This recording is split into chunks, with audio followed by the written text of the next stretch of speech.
Here is a pair of the National Zoo's Scimitar Horned Oryx. The Scimitar Horned Oryx were once common in the Sahel region of Africa. The Sahel is an arid grassland semi-desert immediately south of the Sahara.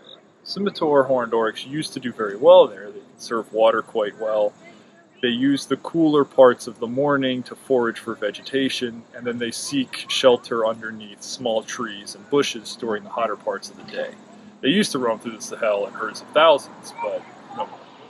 One of the most distinctive features of the Scimitar Horned Oryx are its pair of long, curved horns. This made them very popular with trophy hunters. Unfortunately, the Sahel is a very marginal environment prone to drought, and the Scimitar Horned Oryx had to contend with habitat loss. So when you threw trophy hunting on top of that, especially in the unregulated nature that it was, it drove populations of Scimitar Horned Oryx lower and lower, and they never quite recovered. It's thought that sometime in the 1980s, the last of the wild Scimitar Horned Oryx went extinct, and the International Union for the Conservation of Nature declared them extinct in the wild in 2000.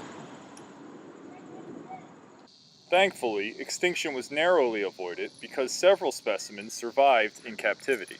Extinct in the wild means that all of the natural populations that live out in wild ecosystems have died out, but a few still exist in zoos and private collections. So the sum total of all the Scimitar Horned Oryx living in captivity came to be known as the world herd. The world herd is concentrated mostly in the United States, Europe, and the United Arab Emirates. Now, scientists and conservation biologists were not satisfied with Scimitar Horned Oryx existing only in captivity.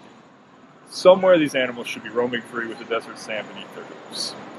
So the Smithsonian Conservation Biology Institute partnered with the Environment Agency Abu Dhabi, the government of Chad, the Zoological Society of London, and the Sahara Conservation Fund to set a goal of releasing 500 Scimitar Horned Oryx back into the wild in the next 5 years, with the hope of establishing a permanent population that is reproducing and bringing up young of its own.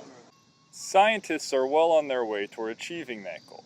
Dozens of Scimitar Horned Oryx have already been released into the Wadi Rimeh Wadi Akim Game Reserve in Chad.